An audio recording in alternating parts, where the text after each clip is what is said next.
দূরে পাহাড়ের সারির মাঝখান দিয়ে সূর্য অস্ত যাচ্ছে। এ যেন সেই ছোটবেলায় আঁকার খাতায় আঁকা ছবির মতন। দুটো পাহাড়ের মাঝখানে লাল রঙের একটা গোল সূর্য। দেখতে দেখতে ওই গোল সূর্যটা পাহাড়ের পেছনে কোথায় যেন হারিয়ে গেল। অন্ধকার নেমে আসছে। দূরের গাছগুলোর মাথায় কুয়াশা মাখা। মনে হচ্ছে ধোঁয়া ধোঁয়া আকাশের গায়ে বিরাট বিরাট চেহারার কার যেন স্থিরভাবে দাঁড়িয়ে আছে। তাদের ঝাঁকড়া মাথা, লম্বা চেহারা। সূর্য ডোবার পর খুব দ্রুত যেন অন্ধকার নেমে আসছে এই জঙ্গলের মধ্যে।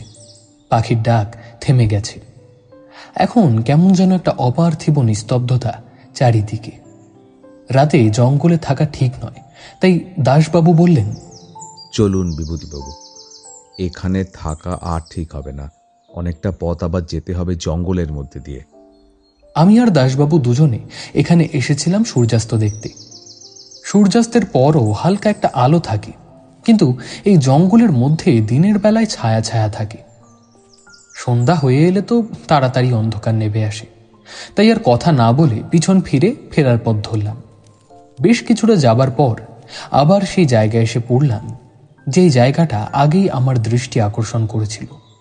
বিরাট বড় একটা গাছ, বেশ মোটা গাছের গুঁড়ি। গাছটার সামনেই বেশ খানিকটা খোলা জায়গা। গাছের গুঁড়ির সামনে বেশ বড় একটা পাথর, তাতে তেল সিঁদুর মাখানো রয়েছে। পাথরের সামনে বেশ নাম না জানা ফুল ছড়ানো রয়েছে। গাছটা কিন্তু বটও নয়, অশ্বত্থও নয়। পাতাগুলো বড় বড় গোলাকৃতি। সবচেয়ে যেটা দৃষ্টি আকর্ষণ করে সেটা হলো গুঁড়ি থেকে একটু উপরে গাছের দুটো চোখ রয়েছে। গাছের গায়ে কোটর থাকে, কিন্তু এই দুটো কোটর এমনভাবে রয়েছে মনে হচ্ছে দুটো চোখ। তার ভিতরে কালো কালো কি দেখা যাচ্ছে। মনে হচ্ছে চোখের মনি নড়ছে। তার নিচের অংশটা একটু উঁচু, মনে হচ্ছে নাক, যেন ঠিক একটি মানুষের মুখ। গাছের সামনে দিয়ে কে যাচ্ছে না যাচ্ছে, গাছটা যেন সব দেখে রাখছে। এই আধো অন্ধকারের মধ্যে গাছটার দিকে তাকিয়ে গাটা কেমন শিরশির করে উঠল। দুজনের কাছেই টর্চ ছিল, তবু একটু দ্রুত গতিতে এগোতে লাগলাম। কেউ কোনো কথা বলছিলাম না। মনে হচ্ছিল কারা যেন আমাদের পিছন পিছন আমাদের অনুসরণ করে আসছে। একটা অজানা ভয় আমাদের গ্রাস করে নিচ্ছিল। যাই হোক, আধ ঘন্টা পর আমরা আমাদের ডেরায় এসে পৌঁছলাম। আমাদের দেখে আমাদের চাকর বুধুয়া বলল, যাক যাক, আপনারা এসে গেছেন। ওদিকে অন্ধকার হয়ে আসছে তো, ভয় লাগছিল। আপিসের কাজে বদলি হয়ে এসেছি এই হাজারিবাগ অঞ্চলের কাছে একটি জঙ্গলে। এই জঙ্গলের একটা অংশ কোম্পানি ইজারা নিয়েছে। বদলি চিঠি যখন হাতে পেলাম তখন ভেবেছিলাম চাকরিতে ইস্তফা দেব। আমরা শহুরে মানুষ, কলকাতার হই হট্টগোলের মধ্যে না থাকলে বেঁচে আছি বলে মনেই হয় না। কিন্তু চাকরি বড় বালাই, চট করে ছেড়ে দেব বললেই তো আর ছাড়া যায় না। তারপরে ভাবলাম দেখাই যাক না। অজানাকে জানা আর অচেনার আনন্দ নেওয়া মানুষের নেশা। মানুষ কবেই এক জায়গায় চিরকাল বসে থেকেছে, সেই আদিকাল থেকেই তো মানুষের রক্তে ভ্রমণের নেশা। আসলে যখন ঘরের মধ্যে বসে থাকি তখন কেন যেন কিছুতেই আর বেরোতে ইচ্ছা করে না। ওই একমাত্র মটলেন তারনাথতান্ত্রিকের বাড়ি যাওয়া আর অলৌকিক অপ্রীতিকর সব গল্পের জগতে মজে যাওয়াই একমাত্র কাজ বলে মনে হয়। কত ধরনের জায়গায় তারানাথ যে ভ্রমণ করেছে তা শুনে আমরা আশ্চর্য হয়ে যাই। আমাদের তো সেই একঘেয়ে জীবন, আপিস আর বাড়ি। তাই এবার যখন কলকাতার বাইরে জগৎটাকে ঘুরে দেখবার সুযোগ হয়েছে তখন দেখাই যাক না কি অভিজ্ঞতা হয়। আপিসের দাসবাবু উৎসাহ দিলেন, বললেন, আমি তো এর আগে ওই অঞ্চল পরিদর্শন করতে 2-3 বার গেছি। একটু নির্জন ঠিকই, কিন্তু যখন ভোরবেলায় পাখির ডাকে আপনার ঘুম ভেঙে যাবে দেখবেন ভালোই লাগবে। আর নির্মল বাতাস আপনার আয়ু বাড়িয়ে দেবে। আর আমরা তো সবসময় জঙ্গলে থাকবো না, লোকবসতি তো আছেই, সেখানেই আমাদের আপিস ও থাকার জায়গা। আর একটা জিনিস, ওখানকার আদিবাসীরা, দেখবেন মানুষের জীবন কতটা সহজ সরল হতে পারে। দাসবাবুর উৎসাহ দেওয়া কথাতে যদিও আমার খুব একটা যে উৎসাহ জাগলো তা নয়। তবুও মানসিকভাবে কিছুটা প্রস্তুত হয়ে নিলাম। 1 সপ্তাহের মধ্যে হাজারিবাগের উদ্দেশ্যে রওনা দিলাম। স্টেশনে নেবে টাঙায় চেপে আরও 8 ঘন্টার পথ। হাজারিবাগ স্টেশন এলাকায় ভালোই জনবসতি আছে, তবে টাঙায় চড়ে যতই জঙ্গলের দিকে এগোতে থাকলাম তত জনবসতি কমতে লাগলো। ধুলো ওড়া লাল মাটির পথ, দুপাশে জঙ্গল। 2-1 আদিবাসী রমণীকেও দেখা যাচ্ছে মাথায় কাঠের বোঝা নিয়ে যাচ্ছে। যাই হোক, প্রায় ঘণ্টাখানেক যাবার পর একটা জায়গায় এলাম। এখানে কিছু দোকানপাট, লোকজনের বাড়ি রয়েছে। এখানেই নামলাম। টাঙা করে 1 ঘন্টার পথ পাড়ি দিয়ে গায়ে হাত পায়ে ব্যথা হয়ে গিয়েছিল। এই জায়গাটার নাম লাতোয়া। টাঙা থেকে নেবে একটা চায়ের দোকান ছিল, সেদিকে এগিয়ে গেলাম। দোকানিকে দাসবাবু বললেন, 2টো চা দাও তো। সাথে কিছু মালপত্রও ছিল, একটা সুটকেস আর 17 ইঞ্চি বাঁধা একটা বিছানা। সেগুলো চায়ের দোকানের একটা বেঞ্চের উপর রেখে চায়ের অপেক্ষা করতে লাগলাম। এখানে বাড়িঘর থাকলেও সেগুলো খুব সাধারণ মানের, ইটের উপর টালির চাল বা কাঠের তৈরি বাড়ি। কুঁড়ে ঘরও আছে, মাথায় পাতা বা কাঠকুঠোর চাল। তবে সব বাড়ির সামনে বা পিছনে অনেকটা ফাঁকা জায়গা, সেখানে বড় বড় গাছ। একটু দূরে একটা চার্চ দেখা গেল। সাঁওতাল পরগনার মালভূমি অঞ্চল, তাই ঢেউ খেলানো ভূমি। জঙ্গলের সীমানা দেখা যাচ্ছে, তার পিছনে দূরে পাহাড়ের শ্রেণী। চা খেতে খেতে দাসবাবু বললেন, ওই যে চার্চের পাশ দিয়ে রাস্তাটা বেঁকে গেছে, ওখানেই আমাদের কোয়ার্টার। এই সব অঞ্চলে তেমন তো কোনো সুবিধা নেই, ওর মধ্যেই দিন কাটাতে হবে। কোয়ার্টারের একটা ঘর আপিস হিসেবে ব্যবহার করা হয়। সেখানে চণ্ডীবাবু আছেন, তিনি ফ্যামিলি নিয়েই এখানে বাস করেন। বাঙালি, জানেন তো, আগে এই সব অঞ্চলে বড়লোক বাঙালিরা স্বাস্থ্য উদ্ধারের জন্য আসতো, তারাই কিছু বাড়িঘর করে গেছে। আর খ্রিস্টানরা তাদের ধর্মপ্রচারের উদ্দেশ্যে এইসব আদিবাসী অঞ্চলে জনবসতি স্থাপন করত। তারপর তো সাহেবরা জঙ্গল ইজারা নেবার পর এখানে আরও কিছু বাড়িঘর তৈরি হলো। তবে আমাদের মাঝে মধ্যে জঙ্গলের মধ্যে গিয়ে থাকতে হতে পারে, অন্য সময় আমরা কোয়ার্টারেই থাকব। চা খেয়ে আমরা কোয়ার্টারের দিকে গেলাম। চার্চের পাশেই একটা প্রাথমিক স্কুল ও একটা স্বাস্থ্য কেন্দ্র রয়েছে, তার পাশেই আমাদের কোয়ার্টার। টালির চালের 4-5টা ঘর, সামনে উঠোনে কুয়ো, পিছনে আরও কয়েকটি ঘরবাড়ি রয়েছে।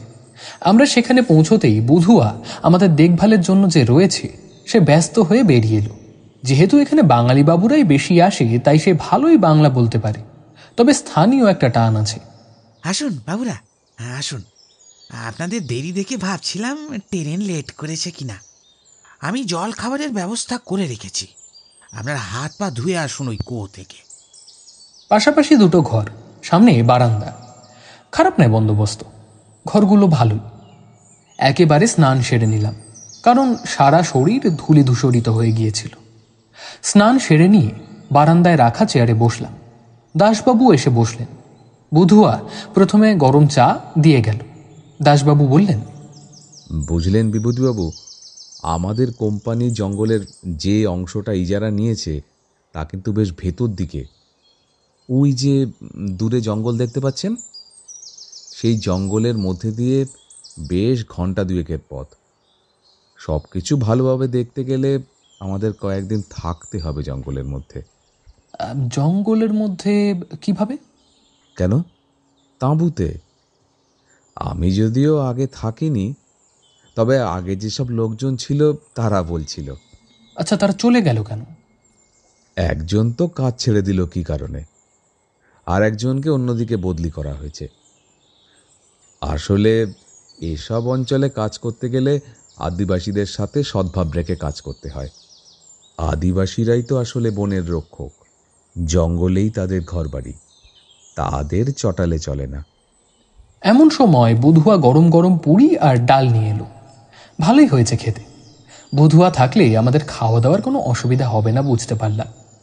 খাবার পর আমরা জায়গাটা একটু ঘুরে এলাম। বিশেষ কিছু ঘোরার জায়গা নেই তেমন। একটা পথ জঙ্গলের দিকে চলে গেছে, আর একটা পথ শহরের দিকে। তবে একটা জিনিস নজরে এলো, জঙ্গলের ধার দিয়ে যে রাস্তাটা চলে গেছে, দূরে একটা বড় জলাশয় মতন রয়েছে। এখন মার্চ মাস হলেও রোদের তেজ বেশ বেড়ে গেছে। এসব শুকনো জায়গা, গরম খুব বেশি। দুপুরবেলা খেতে গিয়ে বুধুয়া বলল, এখানের আদিবাসীরা বন মোরগ ধরে বাজারে বিক্রি করতে আসে মাঝে মাঝে। আর আদিবাসী যারা এখানে বাড়িঘর বেঁধে আছে তারা ছাগল গরু পোষে, তাই দুধ বা মাংস এখানে মাঝে মাঝে পাওয়া যায়, কিন্তু সবজি বিশেষ এখানে হয় না। ধানও হয় না, কিছু ডালের চাষ যদিও হয়। আর একটু দূরে যে তালাও বা বড় পুকুর আছে, সেখান থেকে মাঝে মাঝে মাছ পাওয়া যায়, কিন্তু কিন্তু ওই পুকুরে মাঝে মাঝে জিন পরি দেখা যায়, তাই বিশেষ কেউ যেতে চায় না। তুমি কি দেখেছো নাকি জিনপরি বুধুয়া? আগে না না, আমি দেখিনি, তবে শুনেছি যারা ভোরবেলা মাছ ধরতে যায় তারা নাকি দেখেছে। তা কেমন দেখতে জিনপরি? তারা কিছু বলেছে?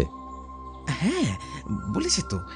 একটা সাদা কাপড় পরে সে নাকি ওই ঝিলের মাঝখান থেকে উঠে আসে, আর তার মাথায় ইয়া লম্বা লম্বা চুল, একদম হাঁটু পর্যন্ত। হ্যাঁ, আর সে কাঁচা মাছ তুলে তুলে খায়। দাসবাবু আমার দিকে ফিরে বললেন, বুঝলেন, এখানকার আদিবাসীদের মধ্যে নানা ধরনের কুসংস্কার রয়েছে। সেগুলোই ডালপালা মেলে এমনভাবে বিস্তৃত হয়ে গেছে যে সত্যি মিথ্যে বোঝা দায়। রান্না হয়েছিল ডাল, বেগুন ভর্তা আর মাংস। আমি বধুয়াকে বললাম, হ্যাঁ, রান্না তো বেশ ভালোই করেছ। এটা কি বনমোরগের মাংস? হ্যাঁ, সকালবেলা লাখান ভাই এসেছিল একটা বন মোরগ নিয়ে। তা আমি বললাম, রেখে যা, সাহেবরা তো আসবে। তা এখানে এসব মোটামুটি সবই পাওয়া যায়, তবে চাল মশলাপাতি সবজি সব আনতে বাজারে যেতে হবে। আমাদের বাঙালির পেট, বেশি মাংস আমরা খেতে পারি না, তবে মাঝে মধ্যে মাছ খাইও, তাহলেই হবে। না হলে ডাল ভাতই ঠিক আছে। কি বলে না দাসবাবু? হ্যাঁ হ্যাঁ, একদম ঠিক। দুপুরে বিশ্রাম নিয়ে বিকেলে একটু চার্চ থেকে ঘুরে এলাম। ফাদারের সাথে আলাপ হলো। তিনি প্রায় 20 বছর এখানে আছেন। তিনি যখন এখানে আসেন তখন এখানে কিছুই ছিল না। এখন তো তবু লোকজন বেড়েছে। কোম্পানি জঙ্গল অধিকার করে নেবার ফলে এখানে কাঠ চোরাইয়ের কারখানা হয়েছে, লাক্ষাত চাষ শুরু হয়েছে। আদিবাসীরা অনেক বিড়ি শ্রমিক হিসেবে কাজ করে। তবে গভীর জঙ্গলের মধ্যে যারা বাস করে তারা এখনও সেই আদিম জীবনযাপন করে থাকে। কিন্তু এখন জঙ্গলে শিকার করা বা গাছ কাটা নিষেধ হয়েছে, ফলে সেই নিয়ে কোম্পানির সাথে তাদের সংঘর্ষ বেড়েছে। কোথাও কোথাও আদিবাসীরা বিদ্রোহী হয়ে উঠেছে শোনা যাচ্ছে। এইসব জায়গায় বিকেল হলেই একটা নির্জনতা নেমে আসে। বিকেলের পর সন্ধেটা যেন ঝুপ করেই হঠাৎ করে নেমে আসে। ইলেকট্রিক আলো নেই, রাস্তাঘাট অন্ধকার। ঘরে একটা লণ্ঠন দিয়ে গেছে বুধুয়া। সন্ধ্যা থেকে রাত পর্যন্ত কিছুই যেন করার নেই। বারান্দায় বসে কিছুক্ষণ গল্প করলাম দাসবাবুর সাথে। চণ্ডীবাবু পাশের কোয়ার্টারেই থাকেন। তিনি এসে একবার আলাপ করে গেছেন। তিনি বলেছেন যে আজ তিনি কিছুটা কাগজপত্র তৈরি করে রাখবেন, আগামীকাল সেগুলো আমাদের দেখাবেন। আজ আর আমাদের অফিসে যাওয়ার দরকার নেই। তারপরে বুধুয়া তৈরি রুটি আর ডাল খেয়ে শুয়ে পড়লাম। পরদিন ভোর ভোর উঠে একটু এদিক ওদিক ঘুরে এলাম। তারপরে 9টার থেকেই কাজে লেগে গেলাম। আমাদের কোম্পানির জঙ্গলে যতটা সীমানা তার একটা ম্যাপ তৈরি করতে হবে। একটা পুরনো ম্যাপ রয়েছে, কিন্তু এখন জঙ্গলের সীমানা বেড়ে গেছে। সরজমিনে জঙ্গল পরিদর্শন করে ম্যাপ তৈরি করতে হবে। স্থির হলো সব। ব্যবস্থা করে আমরা 3 দিন পর জঙ্গলের দিকে যাব। আমাদের সঙ্গে থাকবে বধুয়া, তার সঙ্গে একজন স্থানীয় লোক যাবে পথ চিনিয়ে নিয়ে যাবার জন্য। চণ্ডীবাবু অফিসের দায়িত্বে থাকবেন। বধুয়া বলল, চিন্তা করবেন না, আমি লাখানকে নিয়ে নেব। হ্যাঁ, ও প্রায় রোজই কাঠ দিতে বাজারে আসে। অনেক সময় জঙ্গল থেকে মধুও নিয়ে আসে। ও জঙ্গলের পথ চেনে। সব গুছিয়ে নিয়ে আমরা রওনা দিলাম। প্রথমে জঙ্গল খুব একটা গভীর নয়, তারপরে আস্তে আস্তে গভীর জঙ্গল শুরু হলো। বড় বড় গাছ। এখানে লতা পাতা কম বলে জঙ্গলের মধ্যে দিয়ে একটা পায়ে হাঁটা সরু পথ রয়েছে। বেশ অনেকটা যাবার পর চড়াই বেয়ে উপরে উঠতে হলো, আবার উতরাই বেয়ে নামতেও হলো। এখানে জমি অসমতল, এরকম জায়গায় হাঁটার অভ্যাস নেই, তাই হাঁপিয়ে পড়ছিলাম। তবে এই জায়গাটিতে এসে আমার বারবার মনে পড়ে যাচ্ছিল সেই বিহার ও মধ্যপ্রদেশের সীমান্তের সেই জঙ্গলের কথা, সেই পাসাং মারার গান, সেই আমার সচক্ষে অমর জীবনকে দেখা, তারানাথের রাত্রেবেলা স্বপ্নচারণ করে আমার কাছে আসা, সেসব আজ বেশ অনেক দিনেরই স্মৃতি। যাই হোক, একটু ফাঁকা জায়গা দেখে বিশ্রাম নিলাম। বধুয়া কাঠকুটো জেলে চা করল। লাখান বলল যে একটু দূরে একটা নদী আছে, তার কাছে একটা ফাঁকা জায়গা দেখে তাঁবু ফেলতে হবে। জঙ্গলের ভেতরে ছায়া ছায়া অন্ধকার। চা খাচ্ছিলাম। এখানে গাছগুলো একটু দূরে দূরে রয়েছে। হঠাৎ দেখি কতগুলো হরিণ আমাদের দিকে তাকিয়ে আছে। তাদের চোখের দৃষ্টি দেখে মনে হচ্ছিল তারা ভাবছে, আমাদের জায়গায় তোমরা কে হে? হরিণগুলো দেখে মনে হলো এখানে এমন কোনো জন্তু নেই তো যারা আমাদের আক্রমণ করতে পারে। লাখানকে জিজ্ঞেস করতে সে তার স্থানীয় ভাষায় যা বলল তার তর্জমা করে বুধুয়া বলল, এখানে তেমন কোনো ভয়ানক জন্তু নেই, তবে কিছু বুনো মহিষ আছে। এই অঞ্চলের রক্ষক হচ্ছে কিন্তু বুনো মহিষরা, তাই বুনো মহিষদের দেবতাকে পুজো করে এখানকার আদিবাসীরা। এই নদীর ধারে একটা আদিবাসীদের গ্রামও আছে। চা শেষ করে আমরা আবার যাত্রা শুরু করলাম। লাখান বলেছে নদীর ধারে যে জঙ্গলটা, সেখানে একটু উঁচুতে খালি একটা জমি আছে, সেইখানেই তাঁবু ফেলা হবে। আমরা ধীরে ধীরে হাঁটছিলাম, কেননা নানা ধরনের গাছের পাশ কাটিয়ে কাটিয়ে যেতে হচ্ছিল। যেতে যেতে সেই অদ্ভুত গাছটা চোখে পড়ল। গাছটার সামনে ফাঁকা জায়গা। এই গাছ অন্য সব গাছের মতো নয়। আফ্রিকায় বাওবাব গাছ বলে একটা গাছ দেখা যায়, তার সাথে এর কিছুটা মিল আছে। সব থেকে আশ্চর্য এর চোখ দুটো, যেন চোখ দিয়ে সমস্ত জঙ্গলের দিকে নজর রাখছে। গাছের নিচে তেল সিঁদুর মাখানো পাথরটার সামনে গিয়ে লাখান আর বধুয়া বারবার মাথা ঠুকে প্রণাম করল। তারপর আবার যাত্রা শুরু করল। কিছুক্ষণ পর আমরা একটা খালি জমিতে গিয়ে উপস্থিত হলাম। নদীটা যে এখান থেকে খুব কাছে তা নয়, তবুও দেখা যাচ্ছে। নদীর কাছাকাছি থাকলে জলের সুবিধা হবে ভেবেই সেখানে তাঁবু ফেলা হলো। একটায় আমি আর দাসবাবু, আর একটায় বুধুয়া আর লাখান। তাদের সঙ্গে রান্না সব সরঞ্জাম, সব ব্যবস্থা করতে করতে বেশ সময় লেগে গেল। অনেকটা হেঁটে বেশ ক্লান্ত হয়ে পড়েছিলাম। বুধুয়া চা তৈরি করে খাওয়ালো, তারপর নদীর থেকে জল আনতে গেল। দাসবাবু আর আমি আলোচনা করছিলাম কিভাবে কাজটা শুরু করা যায়। জল নিয়ে এসে বুধুয়া লাখান মিলে খিচুড়ি বানিয়ে ফেলল। গরম গরম খিচুড়ির উপরে ঘি ঢেলে খেতে ভালোই লাগলো। দিন তিনেকের কাজ আছে, কোনো রকমে কাটিয়ে দিতে হবে, তাই মনে মনে ভাবলাম সীমানা চিহ্নিত করতে হবে, আর তার সাথে কোন কোন গাছ কাটতে হবে তাও ঠিক করতে হবে। এরপরে কুলি জোগাড় করে গাছ কাটার কাজ শুরু করতে হবে। দুপুরে খাওয়ার পর লাখানকে জিজ্ঞেস করলাম, আচ্ছা লাখান, তোমরা যে গাছটার কাছে গিয়ে বারবার মাথা ঠুকছিলে, সেই গাছটা কি তোমাদের কোনো দেবতা? লাখান প্রথমে 2 হাত জোড় করে মাথায় ঠেকালো।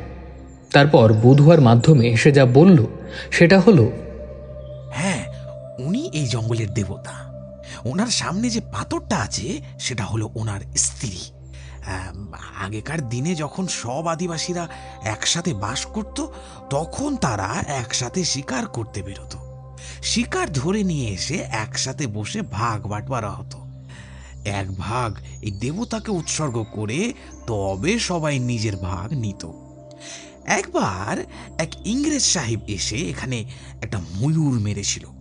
তা গ্রামের লোকেরা বারবার করে বলল যে দেবতাকে একটা ভাগ দিতে, কিন্তু সে কথা সে কানেই নিলে না। সে পুরো ময়ূরটা ঝলসে নিজের লোকেদের নিয়ে খেয়ে ফেলল। তারপরেই সাহেব খুব অসুস্থ হয়ে পড়ল, ভেদ বমি শুরু হলো। তার সঙ্গে 2টো লোক ছিল, তারাও। খুব কষ্ট হলো সবার। খুব কষ্ট করে তাদের এখান থেকে নিয়ে যাওয়া হয়েছিল। বেঁচেছে কিনা তা জানি না। এই সময় বুধুয়ার হাত ধরে লাখান আর কিছু বলল। বুধুয়া তার বাংলায় তর্জমা করে বলল, লাখান আরো একটা ঘটনার কথা বলল। এক সাহেব নাকি শিকার করতে এসে আদিবাসী একটা মেয়েকে ধরে নিয়ে এসেছিল ফুর্তি করবার জন্য, কিন্তু পরের দিন ওই গাছটার সামনে তার মৃতদেহ পাওয়া যায়। তার পেট যেন কে ফাঁসিয়ে দিয়েছে। আর মেয়েটার কি হলো? মেয়েটা নাকি ওই ঝিলের জলে ডুবে গেছিল। সকালে তার দেহ ভেসে উঠেছিল। জঙ্গলের যে ক্ষতি করে আর জঙ্গলের মানুষদের খারাপ নজরে দেখে যারা, তাদের জঙ্গলের দেবতা কঠিন শাস্তি দেয়। একথা বলে বুধুয়াও 2 হাত জোর করে কপালে ঠেকালো। তারপর বুধুয়া আর লাখান দুজনে উঠে যেতে দাসবাবু বললেন, এইসব লোকেদের প্রচুর কুসংস্কার, বুঝলেন? ওই ইংরেজ সাহেব দেবতাকে তার শিকারের ভাগ দেয়নি বলে অসুস্থ হয়েছে, নাকি খাওয়া দাওয়ার অনিয়মের জন্য অসুস্থ হয়েছিল কে জানে। আর একজন যে আদিবাসী মেয়েকে ধরে নিয়ে এসেছিল, তাকে হয়তো কোনো বন্য জন্তু রাতে আক্রমণ করেছিল, আর মেয়েটা আত্মহত্যা করেছিল। লোকমুখে গল্প ছড়িয়েছে। তবে একথাও ঠিক যে ইংরেজ সাহেবরা আদিবাসীদের উপরে নানাভাবে অত্যাচার করে। এই জঙ্গল হলো এখানকার আদিবাসী লোকেদের আদি বাসস্থান। তাদের যদি জঙ্গল থেকে উচ্ছেদ করা হয় বা জঙ্গলে শিকার করতে বিধিনিষেধ আরোপ করা হয়, তাহলে তো তাদের পক্ষে খুবই সমস্যার কথা। কোথাও কোথাও নাকি সাহেবরা আদিবাসীদের উপর কর বসিয়েছে। এই জন্যই তো অনেক জায়গায় আদিবাসীরা বিদ্রোহী হয়ে উঠেছে। যাকগে, এখন আমরা আমাদের কাজটা ঠিক মতন করতে পারলে হয়। তা রেলওয়ে লাইন বসানোর জন্য তো অনেক কাঠ দরকার। এত গাছ কাটতে হলে আদিবাসীরা আপত্তি জানাতে পারে, আর কুলি হিসেবে তো ওদেরই নিয়োগ করতে হবে। রাতের বেলা এখানে কাটানোই মুশকিল। সন্ধ্যার পর কাঠকুঠো জেলে আগুন জ্বালানো হয়। খাওয়া সেরে শুয়ে পড়া ছাড়া আর কোনো কাজ নেই। সন্ধ্যার সময় অনেক পাখি ডাকছিল। আস্তে আস্তে সব নিস্তব্ধ হয়ে এলো। শুধু একটানা ঝিঁঝির ডাক, আর মাঝে মাঝে রাতচরা পাখির ডাক শোনা যাচ্ছে। এই জায়গাটা পরিষ্কার হলেও কিছু ছোট ছোট গাছ আছে, সেখানে জোনাকি দেখা যাচ্ছে। চারদিকে ঘুটঘুটে অন্ধকার। এখন মার্চ মাস, ঠান্ডাও নেই গরমও নেই। তাঁবুর বাইরে বেশ বড় করে আগুন জ্বালানো হয়েছিল। ক্যাম্প খাট বাইরে বের করে সেই আগুন ঘিরে আমরা বসে বুধুয়ার রান্না দেখছিলাম। বুধুয়া আর লাখান তাদের দেশওয়ালি ভাষায় কি যেন বক বক করে যাচ্ছে। দাসবাবু বলছিলেন কাল থেকে কিভাবে কাজ শুরু করা যায়, কিন্তু আমার কানে সেসব কথা যাচ্ছিল না। আমার কেবল মনে হচ্ছিল এই নিস্তব্ধতার মধ্যে আমাদের দিকে বুঝি কেউ নজর রাখছে। সেই গাছটা তার 2 চোখ মেলে যেন অতন্দ্র প্রহরীর মতন জেগে আছে। এই বন্য চরাচরের মধ্যে আমরা এই কটি প্রাণী একান্ত অসহায়। কেউ একজন আমাদের রক্ষাকর্তা আছে মনে করলে বুকে একটু বল পাওয়া যায়। আমি বুধুয়াকে উদ্দেশ্য করে বললাম, আচ্ছা বুধুয়া, যা রান্না করছো তোমাদের এই দেবতার উদ্দেশ্যে একটু নিবেদন করে দিও। অত দূরে না যাও, এখান থেকে কোনো গাছের নিচে তার নাম করে কিছুটা খাবার রেখে দিও। আরে, আপনার ভয় লাগছে নাকি বিভূতিবাবু? কোনো ভয় নেই। এমনিতে জঙ্গল শান্ত, আর এটা তো আছেই। এ কথা বলে দাসবাবু একটা বন্দুক দেখালেন। জঙ্গলের মধ্যে যেতে হয় বলে আমাদের আপিসে একটা লাইসেন্সড বন্দুক আছে। আমি যদিও বন্দুক চালাতে জানি না। দাসবাবু বললেন, একবার কি হয়েছিল জানেন? মধ্যপ্রদেশের এক জঙ্গলে রাতে সবাই ঘুমিয়ে পড়েছি। হঠাৎ ঘুম ভেঙে গেল। দেখি ডাকাত দল। সেই ডাকাতরা আমাদের কাছে আর কিছু না পেয়ে বন্দুকটাই নিয়ে গেল। আরও 2জন এই ঘটনার সাক্ষী ছিল, তা না হলে বন্দুক হারানোর যে কি খেসারত দিতে হতো আমায়। আমার হঠাৎ তারানাথের গল্পের অপদেবতার কথা মনে পড়ে গেল। অপদেবতা এলে বন্দুক দিয়ে আর কোনো কাজ হবে কি? রাতের খাওয়া সেরে শুয়ে পড়লাম। বাইরে আগুন জ্বলতে লাগলো। ঝিঁঝির ডাক শুনতে শুনতে কখন যেন ঘুমিয়ে পড়েছিলাম, কিন্তু একটা অস্বস্তি যেন আমাকে জাগিয়ে দিল। ঝড় উঠেছে নাকি? কেমন যেন একটা ঝোড়ো হাওয়ার শব্দ। আমার মনে হচ্ছে কারা যেন আমাদের তাঁবুর বাইরে এসে দাঁড়িয়েছে।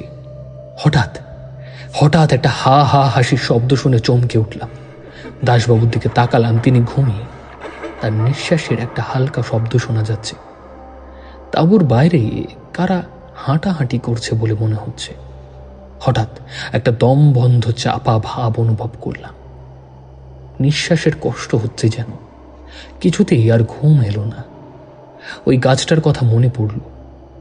আধো ঘুম আধো জাগরণের মধ্যে স্বপ্ন দেখলাম গাছটা যেন আমার পাশে এসে দাঁড়িয়েছে, মুখ নেড়ে কিছু বলতে চাইছে। তার পায়ের কাছে খাবার পড়ে রয়েছে, সে ছুঁয়েও দেখেনি। ভোরবেলা পাখির ডাকে ঘুম ভেঙে গেল।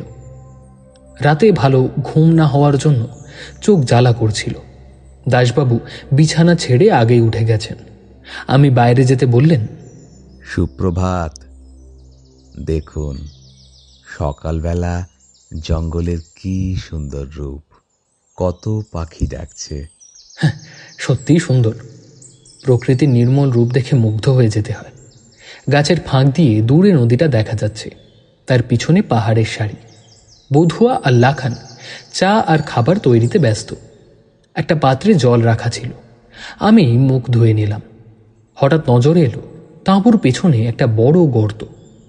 খুব একটা গভীর নয়, কোনো ভারী জিনিস বসিয়ে দিয়ে আবার তুলে নিলে যেরকম গর্ত হয় সেই রকম। তাহলে কি? ভাবনাটা মাথায় আসতেই তাড়াতাড়ি মন থেকে দূর করে দিলাম। এই ঘটনার সাথে আমি ইতিমধ্যেই পরিচিত। সেই পাসাংমারার গান, সেই জঙ্গলের মধ্যে গাছ এক জায়গা থেকে অন্য জায়গায়। হ্যাঁ, তারনাথ বলেছিল ডাইনিদের চাতর না? হ্যাঁ, এমনই তো কিছু বলেছিল। সেখানেও তো সেই আমরা বড় একটি পাথরকে এক জায়গা থেকে অন্য জায়গায় সরে যেতে সচক্ষে দেখেছি। এসব ঘটনা দাসবাবু জানেন না, তাই আর কিছু বললাম না। চা খেয়ে কিছু খাবার নিয়ে আমরা রওনা হলাম। লাখান আমাদের সঙ্গে গেল। গাছের গায়ে চিহ্ন দিয়ে আমরা আমাদের ম্যাপ অনুযায়ী যাচ্ছিলাম। সেই অদ্ভুত গাছটার সামনে দিয়ে যেতে হলো। দেখা গেল রাতে তাকে যে ভোগ নিবেদন করা হয়েছিল তা পড়েই আছে। আশ্চর্য, অন্য কোনো প্রাণীও খায়নি। আজ 3-4 ঘন্টা কাজ করবার পর আমরা ফিরে এলাম। দাসবাবু বললেন, আজকেই রিপোর্ট তৈরি করতে হবে। অন্তত 10টা গাছ কাটতে হবে প্রাথমিকভাবে, কারণ জঙ্গলের মধ্যে দিয়ে গাছের গুঁড়ি নিয়ে যাওয়ার জন্য একটা রাস্তাও তৈরি করতে হবে। খাওয়া দাওয়ার পর পুরো দুপুর বিকেল চলে গেল রিপোর্ট তৈরি করতে। ঠিক হলো পরদিন অন্য দিকটা যাওয়া হবে। সেদিন রাতে আর ঘুমের খুব একটা অসুবিধে হলো না। সারাদিন ক্লান্ত ছিলাম বলেই ভালো ঘুম হলো। পরদিন আমি আর দাসবাবু দুজনে একসঙ্গে রওনা দিলাম। কিছুটা যাওয়ার পর দুজনে দুদিকে গেলাম। আমি যে দিকটায় গেলাম বেশ একটু ঘন জঙ্গল। গাছগুলো চিহ্নিত করে রাখছিলাম যাতে পথ হারিয়ে না ফেলি। কিন্তু হঠাৎ করেই একটা জায়গা থেকে হুঁশ করে নিচে নেমে গেলাম, একটা গহ্বর মতন। বিপদে পড়ে গেলাম। এবার কিভাবে উঠব? এখানে জমিটা একটু উঁচু হলেও কোনো পাহাড় ছিল না, কিন্তু আমি চারিদিকে চেয়ে দেখলাম আমার চারিপাশে পাহাড়। পাহাড়গুলো যেন আমার কাছে এগিয়ে আসছে, আরও কাছে এগিয়ে আসছে, আমাকে চেপে মেরে ফেলবে নাকি। আমার সামনে একটা অদ্ভুত দর্শন পাথরের মূর্তি, তার মাথায় দুটো শিং, এগিয়ে আসছে। ভয়ঙ্কর তার চোখ। কি করব ভেবে পাচ্ছিলাম না। চারিদিকে যেন অন্ধকার হয়ে এসেছে। আমার দম বন্ধ হয়ে আসছে। কপালে সারা শরীরে ঘাম। সর্বশক্তি দিয়ে চেঁচালাম, বাঁচাও, বাঁচাও। কিন্তু কে বাঁচাবে আমাকে? এইখানেই আমার শেষ। এই জঙ্গলের মধ্যে গলা শুকিয়ে কাঠ। চিৎকার করার মতো এতটুকু শক্তি আর অবশিষ্ট নেই। অজ্ঞান হয়ে যাচ্ছি। এমন সময় মনে হলো কে যেন আমার কোমর জড়িয়ে ধরে উপরে উঠিয়ে নিচ্ছে। একটু চোখ খুলে দেখলাম সেই গাছটা উপরে, ওর ডালপালাগুলোই সুরের মতন নিচে নেমে আসছে, এসে আমাকে উপরে তুলে নিয়েছে। বেশ কিছুক্ষণ জ্ঞান ছিল না, নাকি ঘুমিয়েছিলাম জানি না। আস্তে আস্তে উঠে বসলাম। কোন দিকে যাব ভেবে পাচ্ছিলাম না। একটা চিহ্ন দেওয়া গাছ চোখে পড়ল। সেদিক দিয়ে হাঁটতে লাগলাম। কিছুটা পর সেই অদ্ভুত জায়গাটার সামনে এসে পড়লাম। হাওয়াতে পাতাগুলো আস্তে আস্তে নড়ছে। কি মনে হতে হাত জোড় করে প্রণাম জানালাম গাছের সামনে। তারপর ফিরে এলাম তাঁবুর কাছে। আমাকে দেখেই ওরা সবাই ব্যস্ত হয়ে এগিয়ে এলো। কোথায় গেছিলেন? আমরা চিন্তায় চিন্তায় অস্থির হয়ে যাচ্ছি। প্রায় 2 ঘন্টা হয়ে গেল আপনাকে খুঁজছি। বুধুয়া ওদিকে গেল, লাখান এদিকে, আর আমি তো প্রায় পাগল হবার জোগাড়। 2 ঘন্টা? আমি তো ওই 10 মিনিট হলো দিক থেকে এলাম। একটা কোথায় যেন মনে করতে গিয়ে মনে হলো সব ঝাপসা, কিছুই মনে পড়ছে না। আমি তো একটু আগেই এখান থেকে গেলাম। এরা বলছে 2 ঘন্টা ধরে আমাকে খুঁজছে। তাহলে এই 2-3 ঘন্টা সময় আমি কোথায় কাটালাম? ওরা আমাকে আর কিছু জিজ্ঞেস করলো না, আমাকে বসিয়ে চাটা খাওয়ালো। দুপুরবেলা খাবার পর একটু বিশ্রাম নিয়ে শরীরটা একটু সুস্থ হলো। মাঝে মাঝে দেখছিলাম বুধুয়া আর লাখান আমার দিকে কেমন অদ্ভুত দৃষ্টিতে তাকিয়ে আছে। সন্ধ্যা হওয়ার আগেই দাসবাবু বললেন, চলুন। লাখান বলছিল ওই দিকে কিছু দূর গেলে ওই পাহাড়ের পেছনে সূর্যাস্ত দেখা যাবে। চলুন চলুন, এমন সুন্দর দৃশ্য দেখে আপনার শরীর আর মন দুটোই তাজা হয়ে উঠবে। রাজি না হওয়ার কোনো কারণ ছিল না। জঙ্গলের মধ্যে চুপচাপ বসে থাকার চেয়ে ঘুরে ফিরে বেড়ানো ভালো। এখন বসন্তকাল, গাছে গাছে রঙিন ফুলের বাহার। আমরা হাঁটতে হাঁটতে একটা টিলায় উঠলাম। সেখান থেকে সূর্যাস্তের দৃশ্য সুন্দরভাবে দেখা গেল। তারপরে ফিরে এলাম। লাখান কোথায় যেন গিয়েছিল, সে বেশ উত্তেজিত। বুধুয়া বলল, ওইদিকে একটা আদিবাসী গ্রামের একজনের সাথে লাখানের দেখা হয়েছিল। তো গ্রামের লোকজন খুব হইচই করছে। একটা বুনো মহিষ নাকি মারা গেছে একজন ইংরেজ সাহেবের গুলিতে। আদিবাসী গ্রামগুলিতে কান্নাকাটি পড়ে গেছে। ওদের গ্রাম থেকে একটু দূরে একটা নিচু জমিতে একটা বড় পাথর আছে। তো সেই পাথরের মাথাটা মহিষের মতো। তিনি হচ্ছেন বুনো মহিষের দেবতা টাড়বাড়ো। বুনো মহিষরা হলো এই জঙ্গলের রক্ষাকর্তা। বুনো মহিষের দেবতা যদি রেগে ওঠেন তো সর্বনাশ। এই জঙ্গলের সবাই ধ্বংস হয়ে যাবে, কারণ জঙ্গলের যত অপদেবতা আছে তারাও জেগে উঠবে। তাদের সবাইকে শান্ত করা খুব মুশকিল। বুধুয়ার কথা শুনে আমার মনে হলো ওই রকম কোন একটা জায়গা আমি গিয়েছিলাম কালকে, কিন্তু কিছুতেই ভালো করে মনে পড়ল না। বুধুয়া বলল, না না সাহেব, আমরা আর জঙ্গলে থাকতে পারবো না। হ্যাঁ, অমঙ্গল নেমে আসবে মনে হচ্ছে। তার আগে জঙ্গল থেকে বেরিয়ে যাওয়াই ভালো। রাতে খাওয়া সেরে শুয়ে পড়লাম, কিন্তু ভালো করে ঘুম এলো না। ঝাপসাভাবে একটা অন্ধকার জায়গার কথা মনে পড়ছিল যেখানে আমি আটকে পড়েছিলাম। সেই রাতটা ছিল একটা ভয়ঙ্কর রাত। মাঝে মাঝেই মনে হচ্ছিল হাজার হাজার মহিষ আমার দিকে ছুটে আসছে, আমাদের চেপে পিষে ফেলবে। কি ভয়ানক সেই আওয়াজ! ভয়ঙ্কর কোনো অপদেবতা যেন ধ্বংসের নেশায় মেতেছে। প্রবল এক হাওয়ার বেগ। তাঁবু থেকে একটু বাইরে উকি দিয়েছিলাম। গাছের মাথাগুলো এমনভাবে দুলছে যেন দানবরা মাথা ঝাঁকাচ্ছে। সঙ্গে প্রবল বৃষ্টি এসে গেল। সেই রাতে কারোর ঘুম হলো না। তাঁবুর ভেতরে জল থই থই। হঠাৎ যেন মনে হলো করুণ সুরে একার কান্নার আওয়াজ। বুধুয়ার কথাই ঠিক, সব অপদেবতারা জেগে উঠেছে। জঙ্গলের বাইরের লোকেদের তারা শত্রু মনে করে। অপদেবতারা তাদের ধ্বংস করার জন্য উঠে পড়ে লেগেছে। আমরা সবাই একটা তাঁবুর মধ্যেই ছিলাম। একটা পেট্রোম্যাক্স আলো জ্বালানো ছিল। লাখান বারবার করে নিজের মাথা চাপড়াচ্ছে আর সুর করে কি যেন বলছে। বুধুয়া বলল, ওই যে ইংরেজ সাহেব মোষ মেরেছে, তাই জন্য তো টাড়বাড়ো রেগে গেছে। তিনি সব ধ্বংস করে দেবেন। হে ভৈরব, হে ভৈরব, তুমি রক্ষা করো। লাখান আর বুধুয়ার অবস্থা খুবই খারাপ। আমাদেরও যে ভয় লাগছে না তা নয়। যদি একটা বড় গাছ তাঁবুর উপরে ভেঙে পড়ে তো সব শেষ। দাসবাবু বললেন, দেখুন তো, কোন ইংরেজ সাহেব মোষ মেরেছে তার জন্য নাকি এই দুর্যোগ।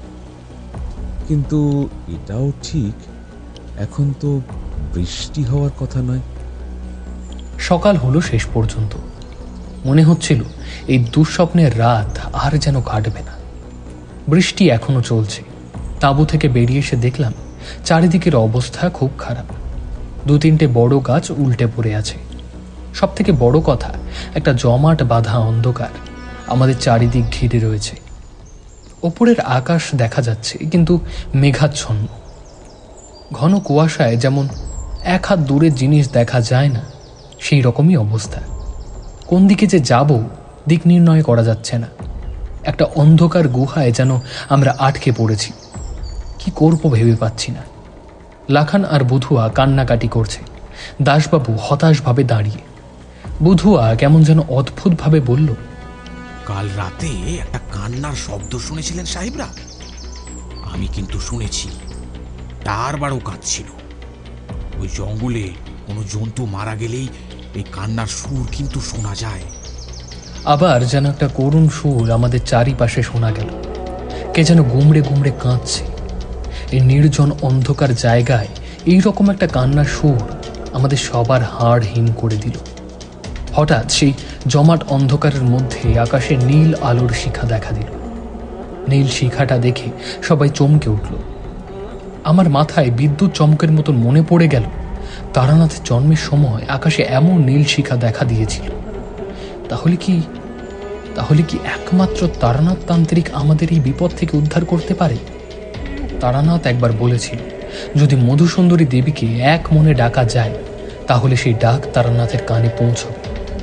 এবং এর আগেও পৌঁছেছে। তাকে আমি সচক্ষে দেখতে পেয়েছি আমার চোখের সামনে। তাহলে আরেকবার করে দেখাই যাক না। এমন অবস্থায় ঠাকুরের নাম জপ করা ছাড়া তো আর কোনো উপায়ই নেই। আবার বৃষ্টি পড়ছিল। সবাই তাঁবুর ভেতরে ঢুকে পড়েছে। আমি তাঁবুর বাইরে দাঁড়িয়ে, বড় বড় বৃষ্টির ফোঁটা আমার মাথায় পড়ছে। সেখানে দাঁড়িয়ে আমি মধুসুন্দরীর নাম স্মরণ করতে লাগলাম। হঠাৎ মাথায় কি যেন একটা পড়ল। হাত দিয়ে দেখলাম একটা ফুল, আর সেই জমাট বাঁধা অন্ধকারের মধ্যে একটা পথ খুলে গেছে। একটা নীলাভ আশ্চর্য আলো সে পথটাকে উন্মুক্ত করেছে। আর সেখানে দাঁড়িয়ে আছেন স্বয়ং তারানাথ জ্যোতিষার্ণ। তার পরনে একটা লাল ধুতি আর লাল ফতুয়া। সেই নীলাভ আলোর মধ্যে তার লাল পোশাক থেকে যেন একটা জ্যোতি বের হচ্ছে। তারানাথের গৌরবর্ণ ললাটে একটা লাল তিলক আঁকা। সে আমাকে হাতছানি দিয়ে ডাকল। আমি অবাক হয়ে বললাম, ঠাকুরমশাই, আপনি এসেছেন? আমি জানতাম আমি জানতাম আপনি আসবেন। এসো এসো আমার সঙ্গে। আমি তার পিছনে হাঁটা শুরু করলাম। একটা সরু রাস্তা, সুড়ঙ্গের মতন, চারিদিকে একটা অপার্থিব আলো। হাঁটছি, কোথায় যাচ্ছি জানি না। তারানাথও হাঁটছে, আমি তাকে অনুসরণ করছি। এবার একটা গুহায় প্রবেশ করলাম। মনে হলো আমার পায়ের তলায় লাল মাটি, সামনে একটা গর্ত। তারানাথ হাত দিয়ে সেদিকটা নির্দেশ করল। সে তার পঁইতেটা ছুঁয়ে কি একটা ছুঁড়ে দিল। দেখলাম একটা জবা ফুল। আমি সেখানে হাত দিয়ে মাটি সরাতে লাগলাম। ধীরে ধীরে একটি মূর্তি মাটির গহ্বর থেকে বেরিয়ে এলো। অদ্ভুত পাথরের মূর্তি। নিচে একটা বড় ডিম্বাকৃতি পাথর, তার উপরে একটা ছোট পাথর বসানো। সেটা হচ্ছে মুখ। মাথায় কৃষির মতন কিছু চুল নাকি লাল মাটি লেগে রয়েছে, ঠিক বুঝলাম না। পাথরের গায়ে চোখ আঁকা। তারানাথের কণ্ঠস্বর যেন কত দূর থেকে ভেসে আসছে। এসো আমার পেছনে এসো। ইনি হচ্ছেন ভৈরব, এখানকার সাঁওতালি আদিবাসীদের আসল অধিষ্ঠাত্রী দেবতা। এক ভূমিকম্পের ফলে এই মূর্তি চাপা পড়ে গিয়েছিল। এই দেবতাই পারবে সব অপদেবতাকে শান্ত করতে। এই দেবতাকে নিয়ে যেতে হবে টাড় বাড়ুর কাছে। দুই দেবতাকে একসাথে পুজো করলে তবেই এই অঞ্চল শান্ত হবে। তবে আদিবাসী মানুষদের উপর অত্যাচার বন্ধ না হলে কিন্তু এই অঞ্চলে আবার আগুন জ্বলে উঠবে। এই দেবতা একবার রেগে উঠলে একে শান্ত করা কিন্তু খুব শক্ত। এই পুজোর একটা বিশেষ মন্ত্র আছে, সেটা আমি ওই আদিবাসী গ্রামের পুরোহিতের কানে বীজ মন্ত্র হিসেবে দিয়ে দেব। আমি কি করব ভেবে পাচ্ছিলাম না। তারানাথ আবার পিছন ফিরে সেই সুড়ঙ্গের মধ্যে ফিরে গেল। একটা লাল জ্যোতি আস্তে আস্তে মিলিয়ে গেল দূরে। ধীরে ধীরে সেই অপার্থিব আলোটা মুছে গিয়ে দিনের আলো ফুটে উঠল। খুব একটা পরিষ্কার নয়, তবু সেই আলোতে দেখা গেল দাসবাবু, বধুয়া, লাখান সবাই আস্তে আস্তে এদিকেই এগিয়ে আসছে। আমার পিছনে একটা আওয়াজ হতে দেখলাম কতগুলো আদিবাসী মানুষ তীর ধনুক হাতে আমাকে ঘিরে ধরেছে। দাসবাবুদের পিছনেও কয়েকজন তীর ধনুক উঁচিয়ে আছে। লাখান হঠাৎ আমার দিকে ছুটে এলো। সে ওই অদ্ভুত পাথরের মূর্তিটা দেখতে পেয়েছে। সে বাকি আদিবাসীদের ডেকে দেখাতে লাগলো। ওই পাথরের বড় মূর্তিটার সাথে আরও অনেক ছোট বড় মূর্তি আশেপাশে পড়েছিল। কোনোটা লম্বাটে মুখ, কোনোটার চ্যাপ্টা মুখ, কোনোটার আবার চৌকো। আদিবাসীরা সবাই ভিড় করে এলো। তারা সবাই তীর ধনুক ফেলে হাঁটু গেড়ে বসে কি একটা কথা সুর করে বলতে লাগলো আর মাথা দোলাতে লাগলো। একজন ছুটে চলে গেল কোথায় যেন। আমরাও সবাই সেখানে বসে থাকলাম। তারানাথের কথাগুলো আমি মনে মনে ভাবছিলাম, কিন্তু আমি কিছু করতে গেলে যদি হিতে বিপরীত হয় সেই ভেবে চুপ থাকলাম। বধুয়াকে জিজ্ঞেস করলাম, আদিবাসীদের গ্রাম কোথায়? সেখানে কি বুনো মহিষের দেবতা টারবারোকে পুজো করা হয়? এখান থেকে একটা জঙ্গলের পর একটা মাঠ, আর সেখানে একটা নিচু জমিতে টারবারোর পুজোর থান। তারপরে আর একটা ছোট জঙ্গল পেরিয়ে তবে আদিবাসীদের গ্রাম। ওরা গাঁও বুড়োকে ডাকতে গেল, সেই এই মূর্তিগুলো কিসের তা বলতে পারবে। বেশ অনেকক্ষণ পর ওরা গাঁও বুড়োকে নিয়ে এলো। বেশ বয়স হয়েছে তার। একটা গরুর গাড়িতে চাপিয়ে গাঁও বুড়োকে নিয়ে আসা হলো। তাকে ধরে ধরে কয়েকজন ওই মূর্তিগুলোর কাছে নিয়ে এলো। সেই মূর্তিগুলোকে দেখে সে তো বারবার মাটিতে মাথা ঠেকিয়ে প্রণাম করতে লাগলো। তারপর সে পাশের কয়েকজনকে কিসব বলল। একটা ছোটোখাটো ভিড় হয়ে গেল। তারা কিসব আলোচনা করছিল, আমরা বুঝতে পারছিলাম না। তারপর একজন আমার দিকে আঙুল দেখিয়ে কি বলল। লাখান তাদের সাথে কথা বলল। এরপর তারা এক এক করে মূর্তিগুলোকে মাথায় করে নিয়ে যেতে লাগলো। বড় মূর্তিটাকে একটা গরুর গাড়িতে তোলা হলো। বধুয়া এসে আমাকে বলল, গাঁওবুড়ো জানতে চেয়েছেন আমি এই মূর্তির খোঁজ কি করে পেলাম। আমি তারানাথের কথা বাদ দিয়ে বাকি কথাগুলো বললাম। বধুয়া তাদের আমার কথাগুলো বলল। লাখান আর বধুয়ার মধ্যে মধ্যে কিছু কথা হলো। বধুয়া বলল, বাবু, আমাদের ওরা বলছে ওদের সাথে যেতে। আমি দাসবাবুর দিকে ইশারা করলাম। তারপর আমরা সবাই ওদের সাথেই হাঁটতে হাঁটতে এগিয়ে যেতে লাগলাম। মূর্তিগুলো নিয়ে একটা বড় মিছিল নদীর ধার দিয়ে এগিয়ে যাচ্ছে। আমাদের সকলের মনেই একটা আশঙ্কা রয়েছে, এদের হাত থেকে কখনো ছাড়া পাবো কিনা জানি না। বেশ ঘণ্টাখানেক ধরে হেঁটে যাচ্ছি, খুব ক্লান্ত লাগছে। দূর থেকে একটা ঢাক বাজার মতন আওয়াজ হলো। নদীর ধার থেকে আস্তে আস্তে আবার জঙ্গলের মধ্যে প্রবেশ করা হলো। তারপরে আবার একটা নিচু জমিতে নামা হলো। সেখান থেকেই একটা লাল মাটির গহ্বর দেখা গেল। জায়গাটা দেখে আমার চেনা মনে হলো। সেখানেই একটা অদ্ভুত পাথরের মূর্তি রয়েছে, মুখটা মহিষের মতন, মাথায় শিং। সেখানে অনেক ফুল ছড়ানো রয়েছে, সামনে জল কাদা। এই জায়গাটা দেখে আমার ঝাপসাভাবে মনে পড়ল, এখানেই আমি সেদিন আটকে পড়েছিলাম। চারিদিক থেকে পাহাড় এসে যেন আমাকে চেপে ধরতে আসছিল। টারবারোর সামনে ওই গহ্বরের মধ্যে একে একে নেবে আদিবাসীরা মূর্তিগুলো সাজিয়ে রাখল। তারপর তারা পুজোর জোগাড় করতে লাগলো। আমরাও তাদের সাথে গেলাম। আদিবাসীদের ছোট্ট গ্রাম, কতগুলো কুঁড়ে ঘর ছড়িয়ে ছিটিয়ে রয়েছে এদিক ওদিক। বেশ পরিষ্কার পরিচ্ছন্ন। বাঁশ দিয়ে উঁচু করা একটা মাচার উপরে একটা ঘর রয়েছে। তার সামনে উঠোনে আমরা বসলাম। সেখান থেকে একটা লোক নেবে এলো। তার মাথায় পালকের একটা মুকুট। সবাই প্রণাম করল। লাখান বলল সে এই গ্রামের পুরোহিত। গাঁও বুড়ো একটা ঘরের দাওয়ায় বসেছিল। তার বেশ বয়স হয়ে গেছে, তাই সে ক্লান্ত হয়ে গিয়েছিল। পুরোহিতকে গাঁও বুড়ো কিছু বলল। সে দলবল নিয়ে বেরিয়ে গেল। কিছুক্ষণ বিশ্রামের পর গাঁও বুড়ো যা বলল সেটা শুনে বধুয়া বলল, যে মূর্তিগুলো পাওয়া গেছে তারা হলেন সাঁওতালদের আদি দেবতা। ভৈরব। গাঁও বুড়ো দেখেছিল তার ঠাকুরদার আমলে এই মূর্তিদের পুজো করা হতো। ভৈরব সকল আদিবাসীদের রক্ষাকর্তা।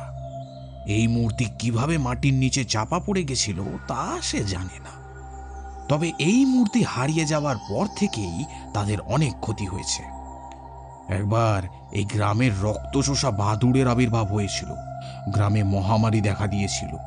শকুনে শকুনে গ্রাম ছেয়ে গিয়েছিল। আর এখন বিদেশিরা তো পুরো গ্রামেরই দখল নিতে চাইছে। টাড়বারও পশু পাখিদের রক্ষা করে, তাই মহিষ মারা যেতে টাড়বারও খেয়ে পেয়ে গিয়ে কাল রাতে ধ্বংসলীলা চালিয়েছে। এই টাড়বারোকে শান্ত করতে একমাত্র ভৈরব পারে। পুরোহিত দেখতে গেছেন পুজোর স্থল, একটু পরে এসে সব ব্যবস্থা করবে। এরা আদিবাসী হলেও দেবতার সামনে কিন্তু কোনো পশুর মাংস ভোগ হিসেবে দেয়নি। কেবল ফল, দুধ, মধু, কিছু ঘাসের দানা আর ডালের মতো কোনো ফলের বীজ এইসব দিয়েছে। আমি একটা অদ্ভুত গন্ধ পাচ্ছিলাম, পায়েসের মতন। বুধুয়াকে জিজ্ঞেস করতে সে বলল, ও তো মহুয়া ফুলের গন্ধ। ওই মহুয়া ফুল থেকে ওরা নেশার জিনিস তৈরি করে। দেবতাকেও তাই নিবেদন করছে। আমিও ভালো করে পুজোর জায়গাটা দেখছিলাম। বুধুয়া আরো বলল, টাড়বারও তো মহিষের দেবতা, আরো সব পশু পক্ষীর রক্ষাকর্তা। তাই তার ভোগ শুধু দুধ আর ঘাস। তবে ভৈরব বাবার কথা জানি না, সেটা বলতে পারবো না। আমি বললাম লাখানকে জিজ্ঞেস করতে। লাখান আবার গাঁও বুড়োকে জিজ্ঞেস করল। তারপর বুধুয়া বলল, গাঁও বুড়ো বলল এখন দুই দেবতাকে একইভাবে পূজা করা হবে। তবে বিকেলে ভৈরবের নাম নিয়ে সবাই শিকারে বেরোবে। মহিষ ছাড়া যে কোনো শিকার, মানে যা পাওয়া যাবে তা দিয়ে গ্রাম শুদ্ধ লোকেরা ভোজ করবে। আমাদেরকেও গাঁও বুড়ো সেই ভোজেই কিন্তু নিমন্ত্রণ করেছে। তার কথা শুনে দাসবাবু বললেন, অগত্যা, আর কি করা যাবে? এরা যে আমাদেরকে এখনো ভালো মতো বাঁচিয়ে রেখেছে, এটাই এদের এবং ভগবানের দয়া। আমাদের সাদা চামড়া না হলেও আমরা তো আর কম অত্যাচার করি না এদের উপর। এই তো এদের বাসস্থানে ঢুকে আমরা আমাদের সুবিধার জন্য গাছ কেটে নিচ্ছি। এটা কি অত্যাচার নয়? কি আর বলবো, কিছুই বলার নেই, তাই চুপ করে থাকলাম। পুজো দেখছিলাম। জায়গাটা ফুল লতা পাতায় ভরে গেছে। ভৈরব বাবাকেও তেল সিঁদুর মাখানো হয়েছে। পুজোর শেষে সবাই মিলে কি একটা গান গাইল। তারপর একদল গ্রামে ফিরে এলো, অন্যরা তীর ধনুক নিয়ে শিকারে চলে গেল। অনেক রাত অবধি নাচ গান হলো। পরদিনও তাই। একটা হরিণ শিকার করে এনে ঝলসানো হলো। মাংস কিছুটা দেবতার উদ্দেশ্যে জঙ্গলে রেখে দিয়ে আসা হলো। সেদিন তো আরও বেশি উৎসব হলো। মহুয়ার নেশায় অনেকে মাতাল হয়ে গেল, কিন্তু আমাদের আর ভালো লাগছিল না। নিজেদের ডেরায় ফেরার জন্য মন অস্থির হয়ে উঠেছিল। পরদিন ভোরেই একজন লোক পথ চিনিয়ে আমাদের তাঁবুর কাছে নিয়ে এলো। তারপর বেলার দিকে আমরা কোয়ার্টারে গিয়ে পৌঁছালাম। আমাদের দেখে চণ্ডীবাবু ছুটে এলেন, বললেন, আহা, আপনারা বেঁচে ফিরে আসবেন ভাবিনি।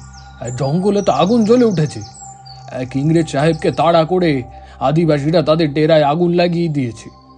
আর ওই জিনপরির ঝিল থেকে একজন সাহেবের দেহ পাওয়া গিয়েছে। চণ্ডীবাবুর কথা শুনে আমরা পরস্পরের দিকে চাইলাম। চণ্ডীবাবু আরও বললেন, ঝিলের জলে সাহেবের মৃতদেহ ভেসে উঠেছিল। সবাই বলছে জিনপরি তাকে মেরে ফেলেছে। কেউ কেউ নাকি দেখেছে কাল রাতে ঝিলের জল থেকে একটা সাদা রঙের কিছু উঠে এসেছিল। চণ্ডীবাবুর কথা শুনে কিছুই আশ্চর্য মনে হচ্ছিল না। সবই সম্ভব, তবে তখন বুঝিনি। আমার জন্য আরও একটা চমক অপেক্ষা করে আছে। একটু বিশ্রাম নেবার জন্য ঘরে ঢুকতেই চমকে গেলাম। ঘরে একটা চেয়ারে বসে আছে তারানাথ চক্রবর্তী, মানে আমাদের ঠাকুর মশাই। পরনে সেই লাল ফতুয়া আর লাল ধুতি, কাঁধে ঝোলা। এত অবাক হয়েছিলাম যে মুখ দিয়ে কথা বের হচ্ছিল না। ঠাকুরমশাই বললেন, কি হে, একেবারে আকাশ থেকে পড়লে যে। আরে হাজারিবাগে আমার এক যজমান বাড়ি আছে, সেখানেই যাচ্ছিলাম। কিন্তু পথঘাট সব বন্ধ। আদিবাসী বিদ্রোহ শুরু হয়েছে, কি আর করি। মনে পড়লো তোমার কথা। কিশোরীর থেকে ঠিকানা নিয়েছিলাম তোমাকে চিঠি লিখবো বলে, তাই চলে এলাম। আচ্ছা আচ্ছা, তোমাদের এখানে নাকি একটা ঝিল আছে, তার নাম জিনপরির ঝিল। আমাকে একবার দেখতে নিয়ে যেও তো। আমি আর কিছু বললাম না, শুধু তার পায়ে হাত দিয়ে একবার প্রণাম করলাম।